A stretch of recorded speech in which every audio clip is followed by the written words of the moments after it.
Pull! Oh! Yeah! Woohoo!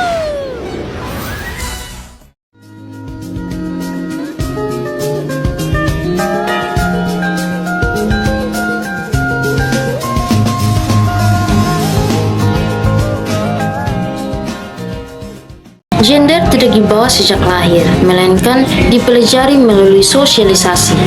Oleh sebab itu, gender dapat berubah-ubah. Proses sosialisasi yang membentuk persepsi diri dan aspirasi semacam ini dalam sosiologi dinamakan sosialisasi gender. Dalam sosialisasi gender, ada 4 agen penting yang berperan di lingkungan kita, yaitu terdiri dari keluarga, kelompok bermain, sekolah, dan media massa. Proses sosialisasi peran gender dimulai sejak bayi lahir. Bayi perempuan sering diberi pakaian dan warna yang lebih mencolok, seperti warna pink, sementara bayi laki-laki identik dengan warna biru. Dalam berkomunikasi, orang tua dan kerabat sering memberi julukan yang berbeda, seperti bayi laki-laki disebut gagah dan tampan, sedangkan bayi perempuan disebut cantik atau manis. Orang tua memperkuat identitas gender anak melalui pemberian mainan yang berbeda. Anak perempuan cenderung diberi mainan seperti peralatan rumah tangga, sedangkan anak laki-laki diberi mainan seperti kendaraan, alat berat, atau senjata. Dikala berada dalam kelompok bermain, anak laki-laki cenderung bermain permainan yang menekankan persaingan, kekuatan fisik, dan keberanian. Sementara anak perempuan lebih suka bermain permainan yang menekankan kerjasama.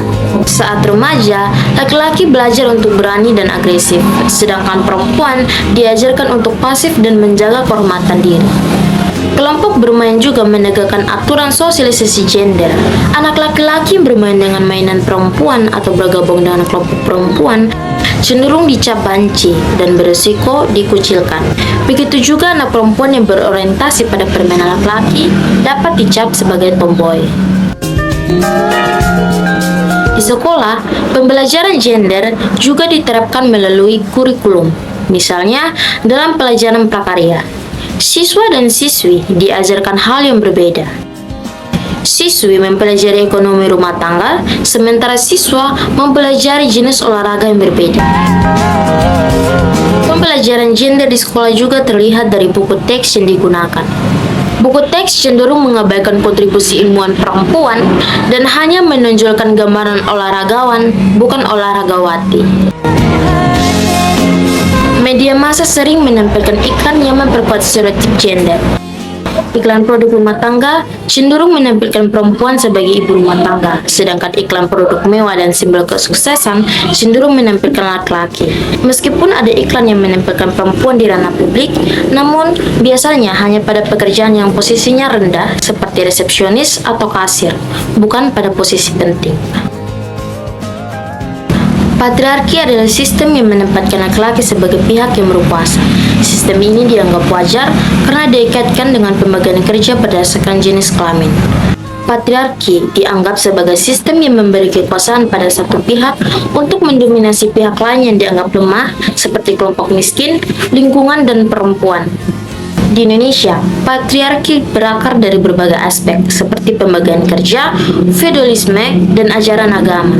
Namun, ada juga masyarakat seperti di Irian yang memberi kekuasaan besar pada perempuan dalam keluarga. Di sana, poligami dilakukan laki-laki untuk meningkatkan kekuatan hidup, bukan untuk mendominasi perempuan. Budaya patriarki sangat kuat dan dianggap wajar di masyarakat. Namun, jika diamati, hubungan antara perempuan dan laki-laki sebenarnya bersifat kemitraan. Sistem patrilineal justru muncul karena pengaruh dari luar seperti feudalisme dan kapitalisme. Sosialisasi gender yang berlaku kaku dapat membatasi potensi kita dan menciptakan ketidaksetaraan. Hal inilah yang dapat menyebabkan diskriminasi, stereotip, dan kesempatan yang tidak adil bagi laki-laki maupun perempuan. Oleh karena itu, penting untuk memahami dan merefleksikan kembali sosialisasi gender agar kita dapat membangun masyarakat yang lebih adil dan inklusif.